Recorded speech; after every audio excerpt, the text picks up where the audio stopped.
Hi, Paul Sakis, Good News Planet. We're going to talk about hepatitis A and concern that only 80% of, I believe, America is vaccinated for this concern, and it's concerning. So we have with us Dr. Lee Smith, pharmacist and vaccine educator at GSK, and we have Stan. Good morning. Hi, how are you both?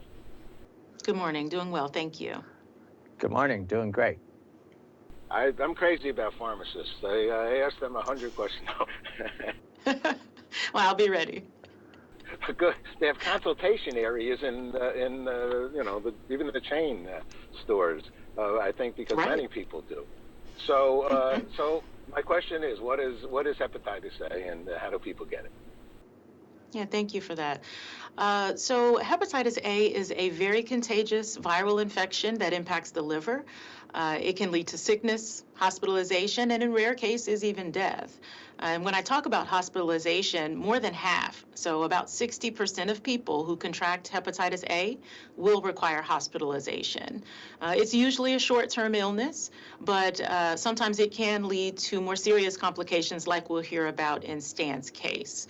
Not everybody will even have symptoms when they have hepatitis A, but some can include tiredness, stomach pain, fever, and the telltale sign is a yellowing of the skin and the eyes, and that is often accompanied by darkly colored urine.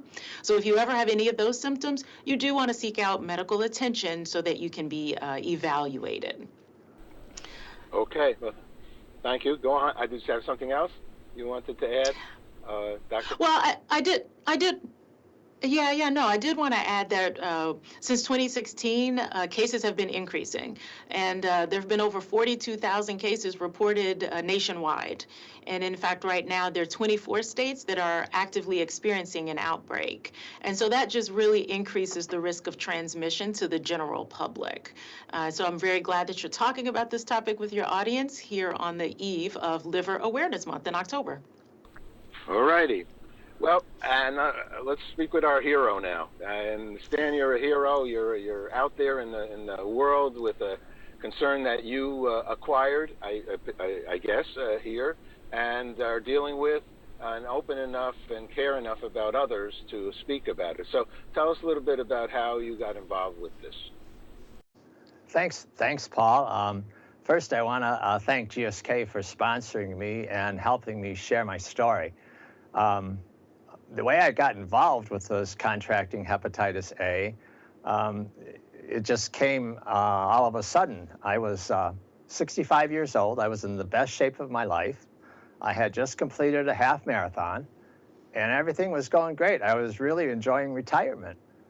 After eating out, I began feeling sick. I had feelings of nausea and flu-like symptoms that would come and go on a daily basis. I didn't have any other symptoms like Dr. Leah talked about, jaundice, yellowing of the skin. But because it was coming and going so often, I figured something is wrong. So I went to my family doctor. And when I went to see him, then he sent me to the emergency room. Lo and behold, my liver was failing. Miraculously, I was able to get a liver transplant, as it turned out, within a day of after having been diagnosed.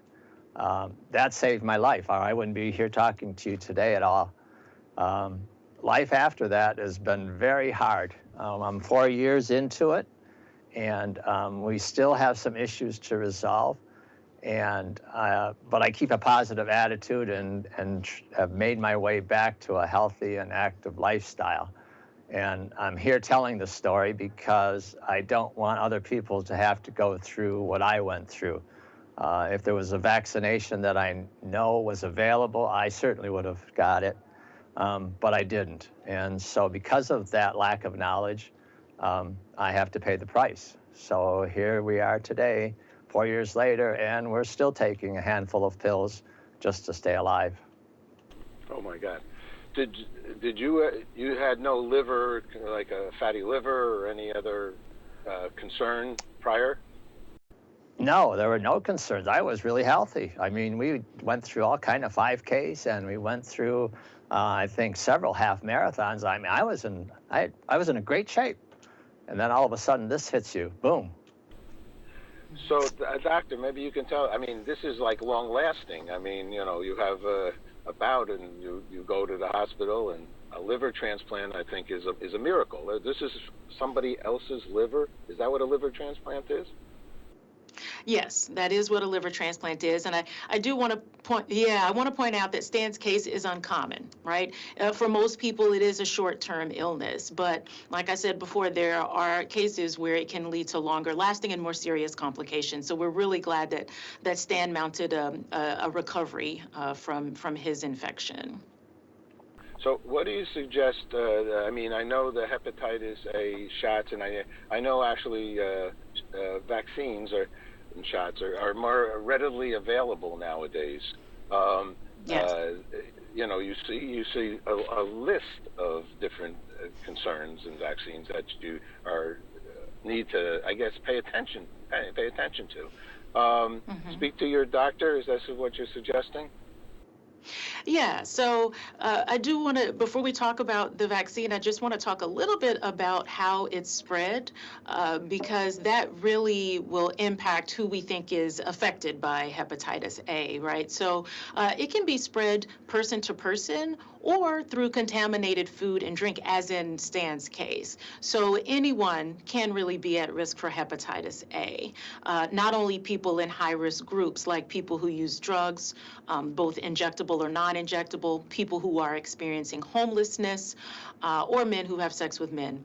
In over 30% of cases, there's no identifiable risk factor, right, at all.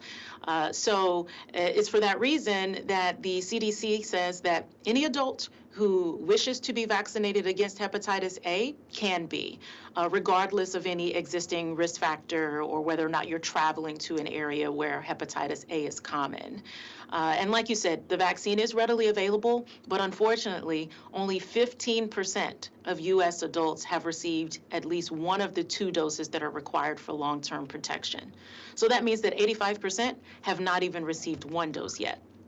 Right, and so since Liver Awareness Month starts in October, now is the perfect time to talk to your pharmacist or your healthcare provider, not only about hepatitis A vaccine, but about any CDC recommended vaccine that's appropriate for your age. Yeah. If somebody is, and I've done quite a few stories on liver problems. I have a fatty liver myself. Am I more prone to hepatitis A? And a lot of people have fatty livers. No? Not that I'm aware of. So there are many different types of hepatitis, and so you bring up a good point. There are many different types of diseases or conditions that can lead to an inflammation of the liver, but hepatitis A is a viral condition. So it's spread either person to person, like we talked about, or through contaminated food or drink. So that's what sets hepatitis A apart, and it's a short-term illness versus some other forms of hepatitis that might be more chronic or long-term. So when we hear about a food recall, pay real serious attention to it. Is that possibly a way to get hepatitis A?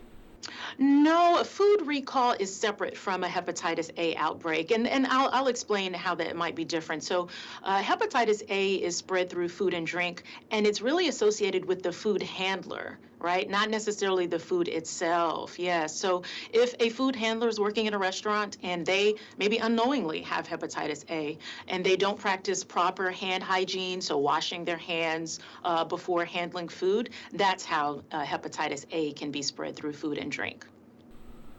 All right. Thank you very much. Stan, any other closing thoughts here? And then also maybe we have a website we can send people to. But Stan, our hero here, any other thoughts? Just talk to your doctor about getting the vaccination, about hepatitis A vaccination.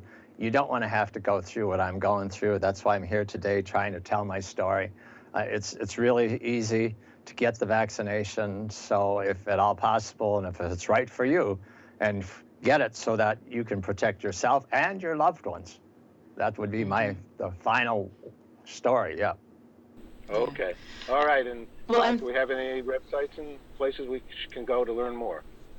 exactly. For additional information, your audience can go to cdc.gov/hepatitis. Okay. All right. Thank you both, and stay well. Thank Thank you. you.